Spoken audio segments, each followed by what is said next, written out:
ওই দেখুন কেমন করে ছুটে আসছে ঝর্ণার জল। ওই দেখুন গাছের ডাল কি করে বাঘপুল এই জন্য নাম রাখা হয়েছে, এই লুটেরা ইংরেজরা বিনা স্বার্থে এই ব্রিজের নির্মাণ করেনি। সামরিক দিক থেকে বিশেষ গুরুত্ব রয়েছে এই ব্রিজের। বোক রোডে অন্য সব দিনগুলোর তুলনায় আজকে একটু গাড়ি বেশি চলছে এই রাস্তায়। এখানকার ভিউ দেখতেই পারছো, এখান থেকে সামনে এর থেকেও সুন্দর ভিউ পয়েন্ট আছে। যাই হোক, সেগুলো তো অবশ্যই দেখব। রাস্তার সাইড দিয়ে হেঁটে হেঁটে ঘোরার মজাটাই অন্যরকম, কিন্তু একটু রিস্ক তো আছে, কারণ গাড়িগুলো একেবারে আপনার পাশ ঘেঁষেই যাবে। সব থেকে বড় রিস্ক এই সামনে বাঁদরগুলো, ওই দেখুন কেমন করে ছুটে আসছে আমাদের দিকে। সেবক রোডের ছিনতাইকারী এই বাঁদরগুলো আমাদের জামা কাপড় ব্যাগ টেনে ছিঁচড়ে একেবারে শেষ অবস্থা, শুধু হাতে মোবাইলটা বেঁচেছে, এটাই অনেক। বাঁদরের সাথে আমার যা ব্যাগ নিয়ে যা সংঘর্ষ হলো, সেটা দেখে পাশ দিয়ে যাওয়া গাড়িগুলো থেকে পাবলিকেরা অনবরত চেঁচিয়ে বলছে, এই বাঁদর ছাড় ছাড় ছাড়। সেটার ভাষায় প্রকাশ করা যায় না সত্যি। যাই হোক, পাহাড়ে আসলেই বোঝা যায় প্রকৃতিটা কত সুন্দর। কি সুন্দর ঝর্ণার জল পড়ছে অনবরত। এই জল দেখে সত্যি মুগ্ধ হলাম। অনেক পর্যটকের মনে একটা কৌতূহল জাগে, এই সব যে ঝর্ণার জল, সেই জলটা আসছে কোত্থেকে, এই ঝর্ণার শুরু কোথায়। এখানকার পাহাড় এমনিতেই খাড়া উঁচু, তারপর যেসব ছোট ছোট জলধারা এই ঝর্ণা হয়ে বয়ে আসছে, সেগুলোর মধ্যে আবার গাছপালা দিয়ে ঢাকা। তাই আমার পক্ষে জল কোত্থেকে আসছে সেটা দেখা এবং নির্দিষ্টভাবে অনুমান করা খুব কঠিন। রাস্তার পাশ দিয়ে যে কালো কালো দেওয়ালের মতো দেখা যাচ্ছে, এগুলো আসলে পাথর। এই রাস্তার অধিকাংশ জায়গায় পাথর কেটেই রাস্তাটা তৈরি করা হয়েছে। আর কত কত জায়গা সিমেন্টের বা অথবা ইট পাথর দিয়েই দেওয়াল করে দেওয়া হয়েছে। এই ঝর্ণাতে বিশেষ জল নেই বললেই চলে, তবুও এখানে অনবরত জল পড়েই যাচ্ছে। যখন বর্ষার সিজন, তখন এই ছোট ছোট ঝর্ণাগুলোই ভয়ঙ্কর আকার ধারণ করে। পাহাড় থেকে দুমড়ে মুচড়ে জল এসে পড়ে। পাহাড়ের গায়ে কোথাও কোথাও সাদা সাদা মেঘ জড়িয়ে আছে। আজকে ওয়েদারটা বিশেষ ভালো নয়, কখনো রোদ কখনো আবার বৃষ্টি। এরকম খামখেয়ালি আবহাওয়ার জন্য হয়তো মেঘ বিশেষ দেখা যাচ্ছে না, কিন্তু সামনে এর চেয়েও ভালো ভিউ পয়েন্ট আছে। শুধু স্কিপ না করে দেখতে থাকুন। রীতিশ ভ্লগ এই চ্যানেলে যদি নতুন হয়ে থাকেন আর ভিডিওটি ভালো লেগে থাকলে অবশ্যই লাইক করুন, শেয়ার করুন এবং সাবস্ক্রাইব করে বেল আইকনের নোটিফিকেশনটি অল সিলেক্ট করে রাখবেন। যারা অনেক আগের থেকে এই চ্যানেলের সাথে জড়িয়ে আছেন, তাকে জানাই অসংখ্য ধন্যবাদ। রাস্তার ওই পাশেই রেলিং, রেলিংয়ের পাশেই তিস্তা নদী। রাস্তাটা পার হচ্ছি না এই কারণে প্রচুর গাড়ি যাচ্ছে, সেই কারণে রাস্তার এপার ওপার হওয়া একটু টাফ। পাহাড়ের এক্কেবারে শিখরে শিব মন্দির। বাদরগুলো দেখুন কেমন তার বেয়ে বেয়ে নিচে নেমে আসছে। যখনই এরা দেখে কোনো দর্শনার্থী পুজো দেওয়ার জন্য ওপরের দিকে যাচ্ছে, তখনই এরা একেবারে রেডি, তাদের কাছ থেকে যে করে হোক প্রসাদ কিংবা যে কোনো জিনিস নেওয়ার চেষ্টা করে।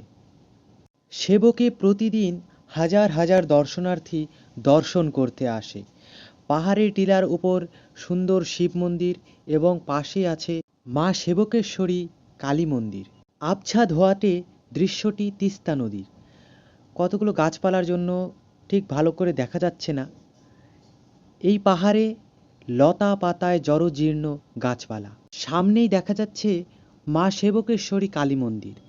এই মন্দিরটি পাহাড়ের পাদদেশেই একটু ঢালানে অবস্থিত। পাহাড়ের গায়ে শুধু কুয়াশা। সিঁড়ির পাশেই ফ্লোরে বাঁদরটি হয়তো পিঁপড়ে টিপড়ে এইসবই খুঁটে খাচ্ছে। এই মন্দির থেকেই দেখা যাচ্ছে করোনেশন ব্রিজ। মনে হয় যেন খুবই কাছে, রাস্তা দিয়ে হেঁটে গেলে বোঝা যায় অনেকটাই দূর।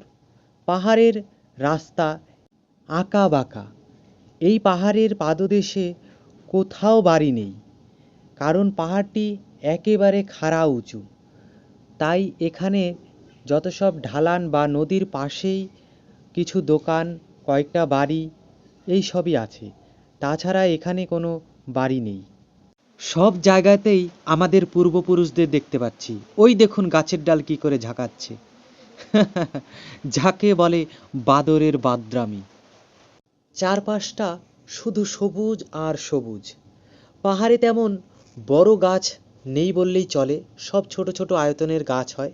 মন্দিরে পুজো হচ্ছে, সেই জন্য ভেতরে গিয়ে আর ভিডিও করলাম না, আপনাদের দর্শনও করাতে পারলাম না, সরি, মাফ করবেন। আরেকজন পূর্বপুরুষের সাথে দেখা হয়ে গেল। ইনি ছোট পাঁপড় দেখে নিচ্ছিলেনই না, হয়তো দেখে পছন্দ হয়নি যে ভাঙা ছোট পাঁপড় কেন ওনাকে দেওয়া হচ্ছে। আসলে একটু আগে আরও কয়েকটা পাঁপড় ছিল, সেগুলো ছোট ছোট যে বাদরগুলো ছিল সেগুলোকে দিয়ে দেওয়া হয়েছে। ইনি লাস্টে এসছেন। যাই হোক, অবশেষে তিনি গ্রহণ করলেন। আমি শুনেছি বাদর নাকি 500 বছর বাঁচে। এটা কি সত্যি, না লোকমুখে এমনি প্রচলিত?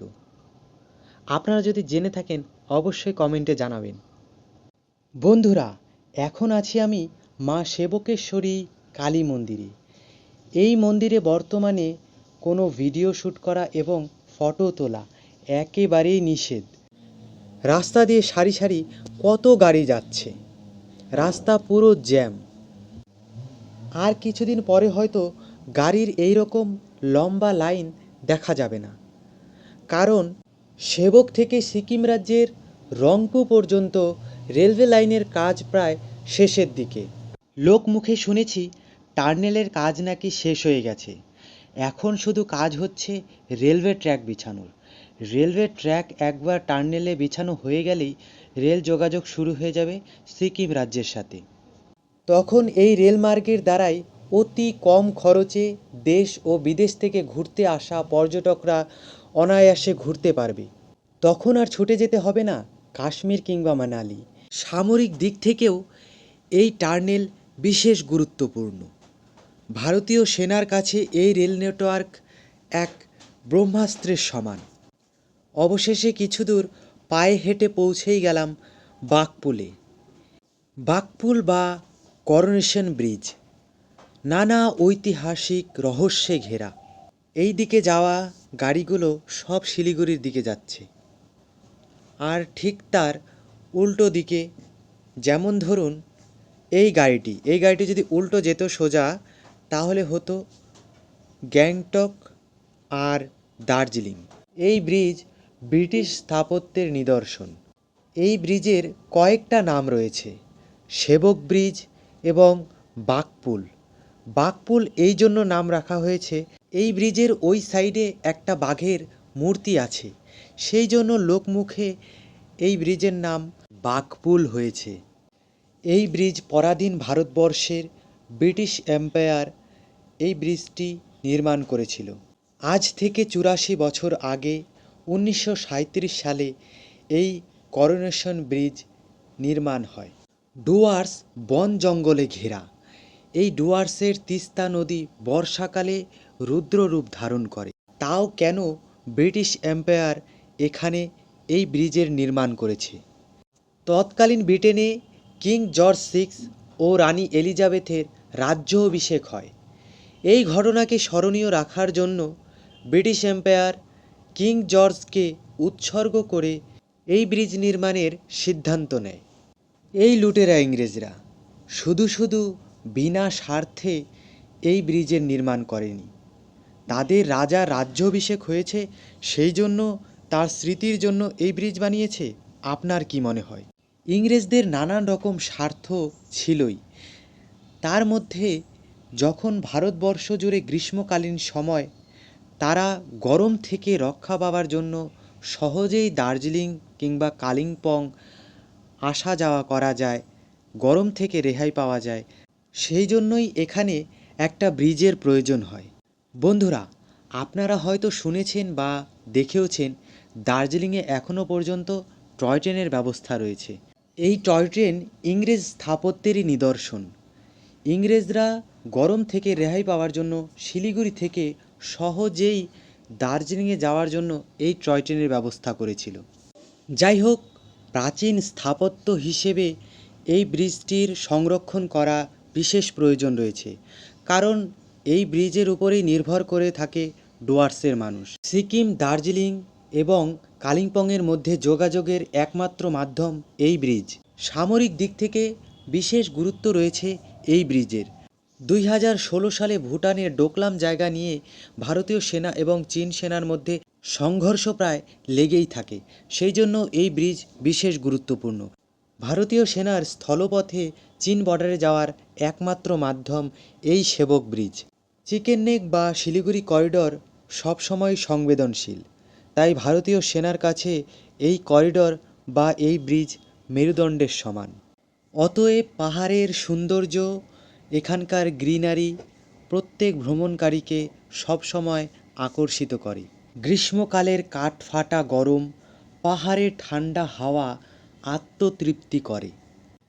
পাহাড়ে কোথাও কোথাও ধসও নামে। এই সাদা জায়গাটি দেখছেন, এটা ধস নেমেছে, সেই জন্য সেই জায়গাটা সাদাই রয়ে গেছে। এই ব্লগটি যদি ভালো লেগে থাকে অবশ্যই লাইক করবেন, শেয়ার করবেন এবং সাবস্ক্রাইব করবেন। ল্যান্ডস্লাইড বা ধস অধিকাংশ বর্ষাকাল বা খরার টাইমেই হয়ে থাকে, সেই জন্য পাহাড় সৌন্দর্যের পাশাপাশি খতরনাকও। অনেক অনেক ধন্যবাদ, দেখা হচ্ছে নেক্সট ব্লগে।